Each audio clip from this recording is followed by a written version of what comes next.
Hey guys, this is primarily going to be on Facebook, but I'm going to originate it in TikTok because I'm better here designing it. Um, this is obviously about road cycling. First question I get is, did I figure out more and more people are getting these glasses?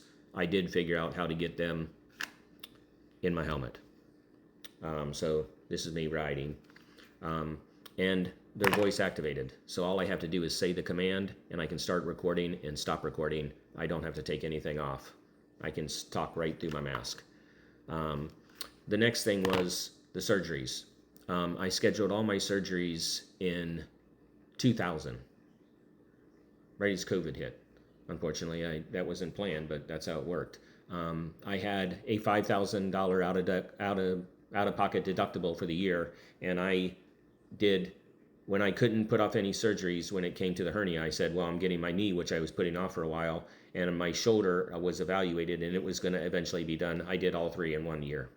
No problems. I went through Jewett to get my knee and shoulder.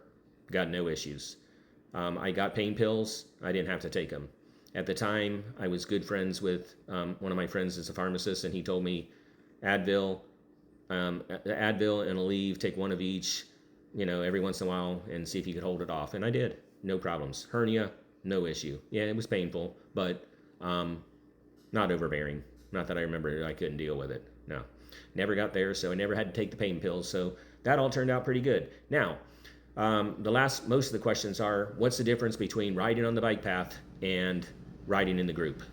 Okay, riding in the group, I got a computer on my bike just like anybody. We can track the watts and everything.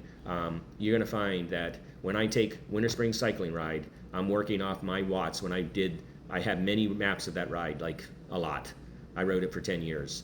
So you can take those maps and your average percentages, break them down in your computer and then your Garmin, and you can compare them right side to the same distance rides on a bike path where you're stopping at stoplights, waiting on a car.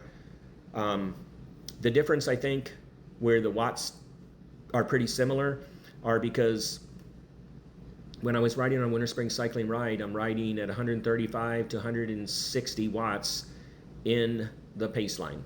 Then when I get up to the front, I'm up there for about 3 minutes. But when you get to about the third from the front, your watts start increasing. We go to 200 watts, 210, 230, and then when I'm at the front, I'm at 350 watts.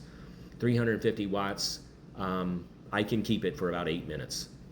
And that's riding probably at around 24 to 25. Now, if you're riding 22 at a pace line, you just do it a little longer. And that's how my watts break down. Now, on the bike path, we have places where we have different level riders, and I don't have a problem riding 19 at the front, pulling everybody. I don't need any help. Sometimes I'm in with people who are stronger than me.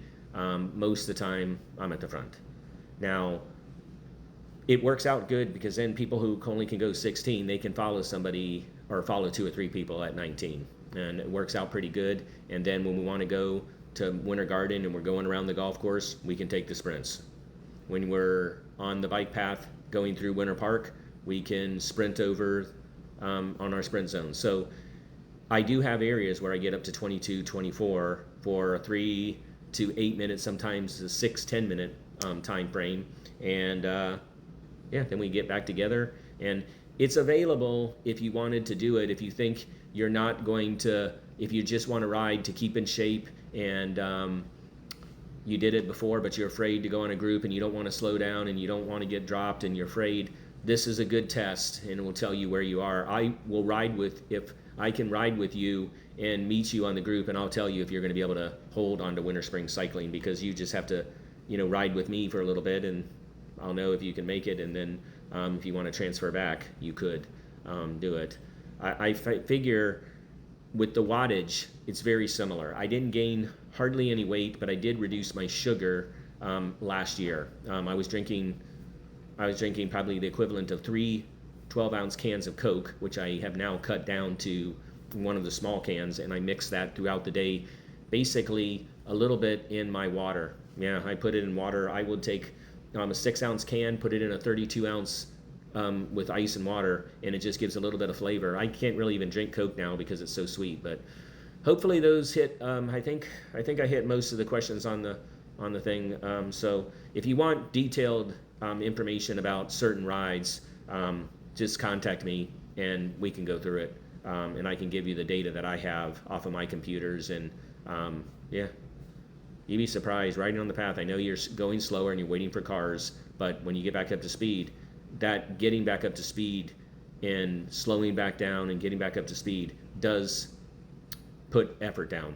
And it's a little bit different than just riding in a pace line, and you're gonna assist yourself, and you'll be able to ride slower but still be able to burn calories. Peace and love, guys. Have a good weekend, and I'll catch you on the next one.